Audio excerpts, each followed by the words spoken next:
कभी आपने देखा है कि एनिमल्स भी कितने सेंसिटिव होते हैं और वो एक ह्यूमन बीइंग से ज़्यादा हमारे लिए कर जाते हैं। तो यहाँ एक छोटे से एलिफेंट की स्टोरी है जो कि जस्ट 5 मंथ ओल्ड है। वो कैसे एक बॉय को बचाने में उसकी हेल्प करता है। तो चलिए स्टोरी को एंड तक देखना है तभी आप इसको एंजॉय कर पाएंगे। ब्रिंगिंग अप करी। करी का पालन पोषण करना। ब्रिंग अप का मतलब होता है उसको पालन पोषण करना, बड़े करना। Kari a 5 month old baby elephant. 5 month old baby elephant है Kari. Lives and grows up with his 9 year old friend and keeper. और वो अपने 9 ईयर ओल्ड फ्रेंड के साथ, जो कि कीपर भी है, उसका देखभाल करने वाला भी है, उसके साथ बड़ी हो रही है। याद रखिए ये 9 ईयर ओल्ड है और ये जस्ट 5 मंथ ओल्ड है। करी डजेंट ईट मच। करी ज़्यादा नहीं खाती है। Just about 16 kilograms of delicious twigs a day. Twigs का मतलब होता है छोटी ब्रांचेस। बस वो केवल एक दिन में, डिलीशियस में टेस्टी, टेस्टी 16 किलोग्राम टहनियाँ खाती है। प्लेफुल, बड़ी चंचल है। सेंसिटिव, संवेदनशील है। करी saves a boy from drowning. Drowning का मतलब डूबना। करी एक लड़के को डूबने से बचाती है। करी the elephant was 5 months old. करी जो कि एलिफेंट है केवल 5 मंथ्स की थी। When he was given to me to take care of it. जब उसकी देखभाल करने के लिए उसे मुझे दिया गया था। I was 9 years old. मैं 9 ईयर्स का था। And I could reach his back. और मैं उसकी बैक पर तभी पहुंच सकता था। If I stood on tiptoe. अगर मैं अपने पैरों की उंगलियों पर, उनके किनारों पर खड़े हों। He seem to remain that high for nearly 2 years. वह 2 साल तक लगभग उतनी ही हाइट पे रही। We grew together. हम साथ साथ बड़े हुए। That is probably why I never found out just how tall he was. शायद इसीलिए मुझे पता नहीं चला कि वह कितनी टॉल है। He lived in a pavilion. वो एक पवेलियन में रहती थी। Under a thatch roof. एक छप्पर वाली छत के नीचे। Which rested on thick tree stumps. जो कि मोटे मोटे ट्री के स्टम्प्स पर टिका हुआ था। स्टम्प्स होते हैं, मान लीजिए ये ट्री का स्टेम है तो इसे इतना काट दिया जाता है, जो नीचे का ये पार्ट बचता है ये, इसे स्टम्प्स कहते हैं। So that it could not fall in when Kari bumped against the poles as he moved about. ताकि वो गिरे ना जब करी पोल्स पर टकराए। एज ही मूव्ड अबाउट, जिस समय वो इधर उधर चल रही हो, यानी कि इधर उधर उस जगह पर मूव करे। One of the first things करी did was to save the life of a boy। एक सबसे पहला अच्छा काम जो करी ने किया वो था एक बॉय का जीवन बचाना। करी डिड नॉट ईट मच। करी ज़्यादा नहीं खाती थी। But he never the less needed 40 pounds of twigs a day. फिर भी उसे एक दिन में 40 पाउंड टहनियाँ खाने के लिए चाहिए थी। टू चिव, चबाने के लिए। एंड प्ले विद, खेलने के लिए।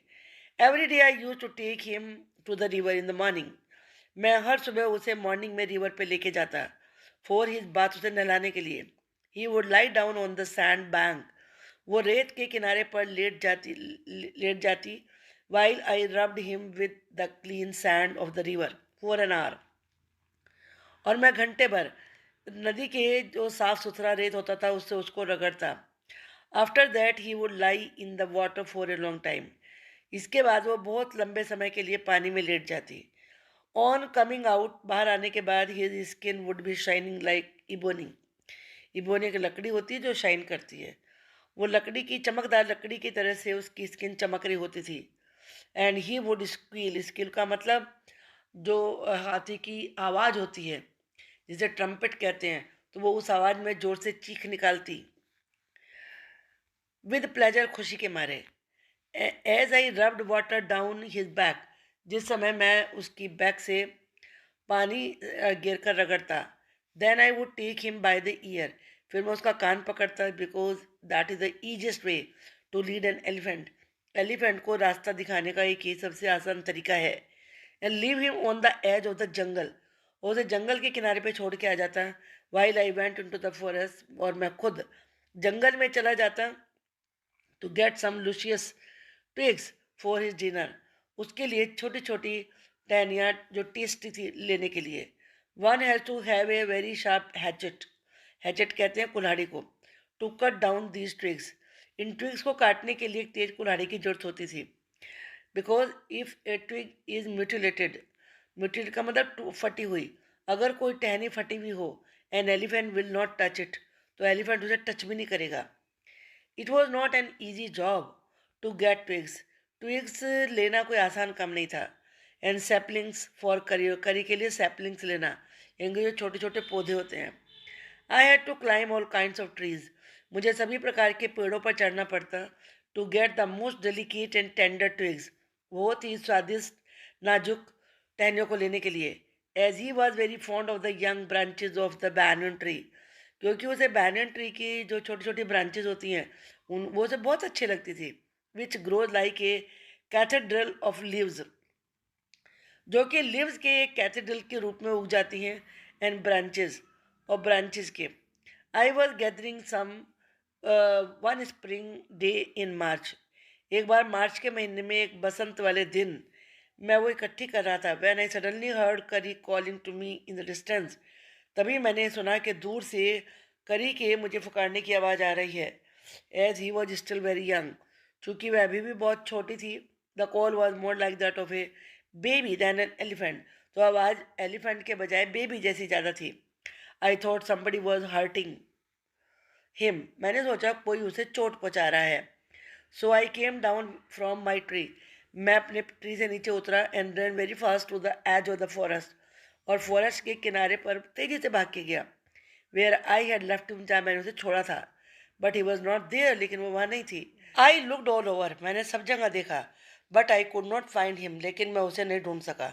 आई went near the edge of the water, मैं पानी के किनारे पर गया, and I saw a black something struggling about it surface, और मैंने देखा कि कोई काली चीज पानी के सरफेस के ऊपर संघर्ष कर रही है। देन इट रोज हायर, फिर वो ऊपर उठी, and it was the trunk of my elephant, ये मेरे एलिफेंट की सूंड थी। I thought he was drowning, मैंने सोचा वो डूब रही है। आई वॉज हेल्पलेस, मैं हेल्पलेस था, because I could not jump in to the water, क्योंकि मैं वाटर में जंप नहीं कर पाया। And save the 400 pounds of him, और जो 400 पाउंड्स उसका वेट था, वो जितने 400 पाउंड्स को नहीं बचा सका। Since he was much higher than I, क्योंकि वो मुझसे बहुत बड़ी थी। But I saw his back rise above the water, लेकिन मैंने पानी के ऊपर उसके उठे हुए बैग को देखा। And the moment he caught my eye, और जिस पल उससे मेरी निगाहें मिली, ही बिगेन टू ट्रम्पेट, वो फिर आवाज़ निकालने लगी। And struggle up to the shore, और किनारे पर संघर्ष करके आने लगी। देन स्टिल ट्रम्पटिंग, अभी भी ट्रम्पेट करते हुए, he pushed me into the water, उसने मुझे पानी में धक्का दे दिया। As I fell in to the stream, जैसे मैं पानी में गिरा, I saw a boy lying flat on the bottom of the river, मैंने रिवर की तली में एक फ्लैट लेटे हुए लड़के को देखा। He had not all together touched bottom, वो उसने बॉटम टच नहीं की थी, बट वॉज समवट अफ्लोट, थोड़ा ऊपर था उससे। I came to the surface of the water to take my breath, सांस लेने के लिए मैं पानी के सरफेस पर आया। एंड देयर करी वॉज स्टैंडिंग, वहाँ करी खड़ी हुई थी। His feet planted in the sand bank, और उसके पैर सैंड के किनारे पर धंसे हुए थे। His trunk stretched out like a hand waiting for mine, और उसकी सोन हाथ की तरह से फैली हुई थी मेरी इंतजार करते हुए। आई डाइव डाउन अगेन, मैंने दोबारा डुबकी लगाई, and pull the body of the drowning boy to the surface, और डूबते हुए लड़के की बॉडी को दोबारा से सरफेस पर लेकर आया। Not being a good swimmer, एक अच्छा स्विमर ना होने के कारण, आई कुड नॉट स्विम अशोर, मैं किनारे पर स्विम नहीं कर सका, किनारे तक मतलब जाने के लिए स्विम नहीं कर सका। And the slow current was already dragging me down, और जो धीमी धीमी रफ्तार थी पानी की, वो मुझे नीचे खींच रही थी। Seeing us drift by in the current, हमें लहर के साथ डूबते हुए देखकर, खिंचते हुए, ड्रिफ्ट का मतलब स्लो स्लो मूव करना। करी वॉज यूजुअली स्लो, करी जो कि आमतौर पर स्लो ही होती थी एंड पॉन्डरस और थॉटफुल ही होती थी, suddenly darted down like a hawk, बाज की तरह से उसने वो नीचे गई and came half way into the water, और पानी में आधे रास्ते आ गई। Where I saw him stretch out his trunk again, वहाँ मैंने देखा फिर दोबारा से अपनी सूंड को फैला रही है। I raised up my hand to catch it, मैंने उसे पकड़ने के लिए, उसकी सूंड को पकड़ने के लिए अपना हाथ फैलाया एंड इट स्लिप, लेकिन वो स्लिप हो गया।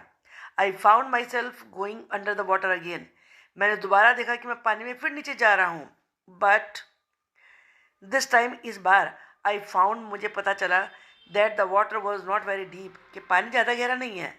सो I sank to the bottom of the river, इसलिए मैं नदी के तली तक गया and doubled my feet under me, और मैंने अपने पैरों को डबल किया, यानी कि मोड़ लिया घुटनों से अंदर।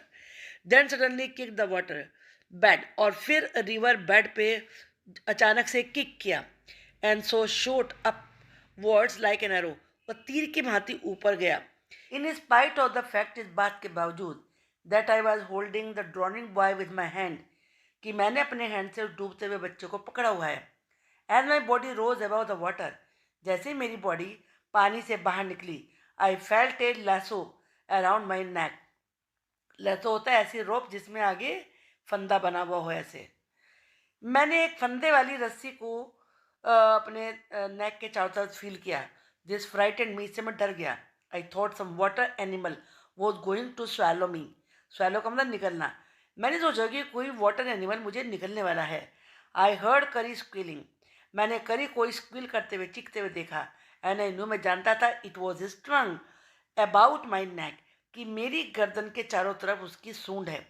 ही पुल्ड अस बोथ अशोर, वो हम दोनों को किनारे पर खींचकर ले आई। करी वॉज लाइक ए बेबी, करी एक बेबी जैसी थी। He had to be train to be good, उसे अच्छा बनने के लिए ट्रेन करना था। And if you did not tell him when he was naughty, अगर तुमने उसे नहीं बताया कि वो शैतानी कब कर रही है, he was up to more mischief than ever, तो वो और भी ज़्यादा मिस्चिफ करती थी, शैतानी करती थी। फॉर इंस्टेंस, उदाहरण के लिए, one day somebody gave him some bananas to eat, किसी ने उसे खाने के लिए बनाना दिए। वेरी सुन, जल्दी ही developed a great love for ripe bananas, पके हुए केलों के लिए उसके मन में बहुत प्यार उत्पन्न हो गया। We used to keep large plates of fruit on a table near a window in the dining room, dining room में एक विंडो के पास हम टेबल पर फ्रूट की बड़ी सी प्लेट रखते। One day all the bananas on the table disappeared, एक दिन उस टेबल के सारे बनाना गायब हो गए।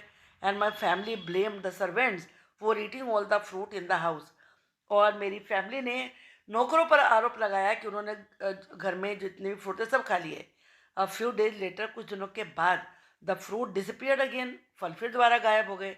This time the blame was put on me, इस बार ये आरोप मुझ पे लगाया गया। एंड आई न्यू, मैं जानता था, I had not done it, मैंने ऐसा नहीं किया। It made me very angry with my parents and the servants, इससे मैं अपने नौकरों से और अपने पेरेंट्स से बहुत गुस्सा हो गया। फॉर आई वॉज श्योर, क्योंकि मुझे विश्वास था, that they had taken all the fruit, सारे फ्रूट उन्होंने ही लिए हैं। The next time the fruit disappeared, जब अगली बार फ्रूट गायब हुए, I found a banana all smashed up in curries pavilion, तो मैंने एक बनाना पूरा स्मैश किया, भिचा हुआ, करी के पेवेलियन में, यानी कि जहाँ उसे रखते थे उस जगह पाया, शेडेड प्लेस में। This surprised me very much, इससे मुझे बहुत आश्चर्य हुआ। For I had never seen fruit there, क्योंकि वहाँ मैंने पहले कभी फ्रूट देखे ही नहीं थे। एंड एज यू नो, जैसा कि आप जानते हैं, he had always lived on twigs, वो तो हमेशा टहनियों पर ही जिंदा रहती थी। Next day while I was sitting in the dining room wondering, एक दिन जब मैं डाइनिंग रूम में ये जानने की इच्छा रखते हुए बैठा हुआ था, whether I should take some fruit from the table, कि मैं टेबल से फ्रूट लूँ और या नहीं लूँ, विदाउट माई पेरेंट्स परमिशन, अपने पेरेंट्स की परमिशन के बिना। A long black thing very much like a snake, ये एक लंबी सी बड़ी सी काली सी चीज़, ऐसे स्नेक होता है, suddenly came through the window, अचानक से विंडो में से आई, and disappeared with all the bananas, और सारे बनाना लेके गायब हो गई। I was very much frightened, मैं बहुत डर गया, because I had never seen snakes eat bananas, क्योंकि मैंने कभी सांपों को बनाना खाते हुए देखा ही नहीं था। And I thought it must be A terrible snake, कि ये कोई भयंकर स्नेक होगा, दैट वुड स्नीक इन, जो अंदर घुसेगा। स्नीक का मतलब होता चोरी छुप के घुसना। Slip quietly and secretly and take fruit, of fruit ले लेगा। I crept out of the room, मैं कमरे से धीरे धीरे बाहर गया, and with great fear in my heart, और अपने दिल में बड़ा डरते हुए ran out of the house, घर से बाहर भागा। फीलिंग श्योर, ये विश्वास करते हुए, that the snake would come back in to the house, कि वो स्नेक दोबारा घर में वापस आ जाएगा, ईट ऑल द फ्रूट, सारे फ्रूट खा लेगा, and kill all of us, और हम सबको मार देगा। एज आई वेंट आउट, जैसे मैं बाहर गया, I saw Kari's back disappearing in the direction of the pavilion, मैंने करी की बैक देखा कि वो उसके पेवेलियन की दिशा में भागी जा रही है। And I was so frightened, मैं इतना डर गया, that I wanted his company to cheer me up, कि अपने आप को खुश करने के लिए मुझे उसकी कंपनी चाहिए थी, उसका साथ चाहिए था। I ran after him in to the pavilion, मैं भी उसके पीछे पीछे पवेलियन में भाग गया। And I found him there eating banana, और मैंने उसे वहाँ पर बनाना खाते हुए पाया। I stood still in astonishment, astonishment का मतलब होता है सरप्राइज, और मैंने आश्चर्य किया, मैं बिल्कुल आश्चर्य से बिल्कुल शांत खड़ा हो गया। स्टिल का मतलब एकदम शांत। The bananas were lying strewn all around him, चारों तरफ बनाना बिखरे हुए थे। He stretched out his trunk, उसने अपनी सूंड को आगे बढ़ाया, and reach for one far away from where he was standing, और वहां तक पहुंचा जहां वह खड़ा हुआ था। दैट इंस्टेंट, उसी पल, the trunk look like a black snake, उसकी सूंड एक काली सांप की तरह दिख रही थी। एंड आई रियलाइज्ड, और मैंने महसूस किया, दैट करी वॉज द थीफ, के करी ही चोर है। आई वेंट टू हिम, मैं उसके पास गया, pulled him out by the ear, उसे कान पकड़ के उसका खींचा, and joyously showed my parents, और खुशी खुशी अपने पेरेंट्स को दिखाया, that it was Kari and not I, कि मैं नहीं, ये करी है, that had eaten all the fruit these many weeks, ये इतने हफ्तों में जिसने सारे फ्रूट खाए हैं। देन आई स्कोल्डेड हिम, फिर मैंने उसे डांटा। For elephants understand words as well as children, क्योंकि एलिफेंट्स भी शब्दों को समझते हैं जैसे बच्चे समझते हैं। एंड आई सेड टू, मैंने उससे कहा, next time I see you stealing fruit, अगली बार मैं तुम्हें अगर फ्रूट चोरी करते हुए देखता हूँ, यू विल बी व्हिप्ड, तो तुम्हें कोड़े मारे जाएंगे। ही न्यू, वह जानती जानती थी, that we were all angry with him, हम सबको उससे बड़ा गुस्सा है। इवन द सर्वेंट्स, नौकरों को भी। His pride was so injured, उसका आत्मसम्मान इतना आहत हुआ, that he never stole another thing from the dining room, कि डाइनिंग रूम से उसने और कोई चीज़ कभी नहीं चुराई। एंड फ्रॉम देन ऑन, इससे आगे, if anybody gave him any fruit, अगर कोई उसे कोई फ्रूट देता, he always squealed as if to thanks in them, तो वो फिर दोबारा से चीख करती जैसे कि उन्हें धन्यवाद कहना चाह रही हो। An elephant is willing to be punish for having done wrong, elephant अगर कुछ गलती करे तो वो चाहती है उसे पनिशमेंट मिले, but if you punish him without any reason, लेकिन अगर आप बिना कारण के उसे पनिश करेंगे, ही विल रिमेंबर इट, तो वो इसे याद रखेगी, and pay you back in your own coin, और वैसा ही तुम्हारे साथ भी करेगी।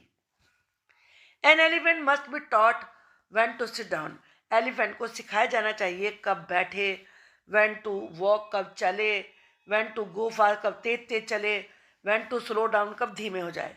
You teach him these things as you teach a child, जैसे तुम बच्चे को सिखाते हो ऐसे ही चीज़ें उन्हें सिखानी पड़ती हैं।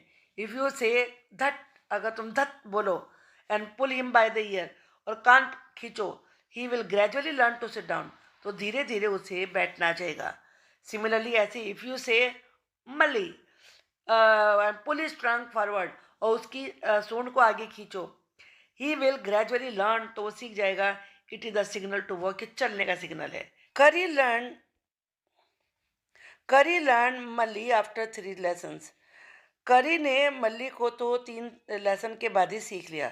But it took him 3 week to learn धत, लेकिन धत सीखने में उसे 3 हफ्ते लगे। He was no good at sitting down, वो बैठने में बहुत अच्छी नहीं थी। And do you know why an elephant should be taught to sit down? क्या तुम जानते हो कि एलिफेंट को बैठना क्यों सिखाया जाना चाहिए? Because he grows taller and taller then you who take care of him. क्योंकि तुम जो कि उसकी देखभाल करते हो वो तुमसे भी ज़्यादा और लंबी हो जाती है। So that when he is 2 or 3 years old, ताकि जब वो 2 या 3 साल की हो, you can only reach his back with a ladder, तुम सीढ़ी से ही उसके ऊपर चढ़ सको। It is there for better to teach him to sit down by saying धत, इसलिए धत कहकर उसे बैठना सिखाना बहुत ज़रूरी है। So that you can climb upon his back, ताकि तुम उसकी बैक पर चढ़ सको।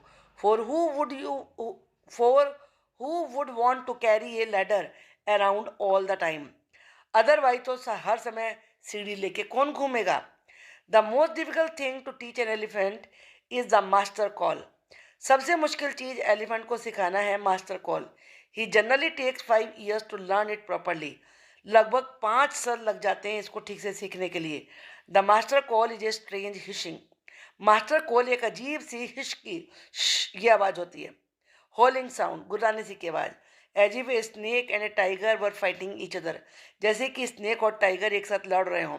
And you have to make that kind of noise in his ear, और तुम्हें ये आवाज़ उसके कान में करनी होती है। And do you know what you expect an elephant to do when you give him the master call? क्या आप जानते हो कि एलिफेंट क्या करेगा जब तुम उसे मास्टर कॉल दोगे? If you are lost in the jungle, अगर आप जंगल में खो जाएं, and there is no way out, और कोई बाहर निकलने का रास्ता ना मिले, and everything is black except the stars above, और तारों को छोड़कर सब कुछ काला काला दिखाई दे, you dare not stay very long anywhere, और तुम्हारे में वहां पर ज़्यादा समय ठहरने की हिम्मत ना हो, the only thing to do then is to give the master call, बस तब तुम्हें मास्टर कॉल देना है। And at one the elephant pulls down the tree in front of him with his trunk, और एलिफेंट तब अपनी सूंड से अपने सामने के सारे पेड़ों को खींच डालेगा। This frightens all the animals away, इससे सारे जानवर डर जाएंगे। As the tree comes crashing down, जैसे ही पेड़ टूटकर नीचे गिरेंगे, monkeys wake up from their sleep, monkey अपनी नींद से जाग जाते हैं। Run from branch to branch, और एक ब्रांच से दूसरी ब्रांच तक दौड़ने लगते जैसे यहाँ पर दौड़ रहे हैं। You can see them in the moon light, तुम उन्हें मून लाइट में देख सकते हो। And you can almost see the stags running in all directions below, और तुम सभी डायरेक्शन में दौड़ते हुए हिरणों को देख सकते हो। स्टैग्स का मतलब deer. You can hear the growl of the tiger in the distance, और तुम दूर टाइगर के गुर्राने की आवाज़ सुन सकते हो। इवन ही इज फ्राइटेंड, डरने के बावजूद भी। Then the elephant push down the next tree, elephant फिर अगला पेड़ गिराता है, उससे अगला गिराता है, फिर उससे अगला गिराता है। सून यू विल फाइंड, तुम्हें पता चलेगा, that he has made a road right through the jungle straight to your house, कि जैसे कि पूरे जंगल में से तुम्हारे घर के सामने तक उसने एक रोड बना दी है ना? कितनी अमेजिंग बातें। ये स्टोरी लिखी है धन गोपाल मुखर्जी ने, और उनकी बुक का नाम है करी द एलिफेंट। आपने ये स्टोरी एंजॉय करी होगी, इसके क्वेश्चन आंसर नेक्स्ट वीडियो में डिस्कस करेंगे। अगर मेरा पढ़ाया हुआ पसंद है तो चैनल को सब्सक्राइब कर लीजिए। Thank you.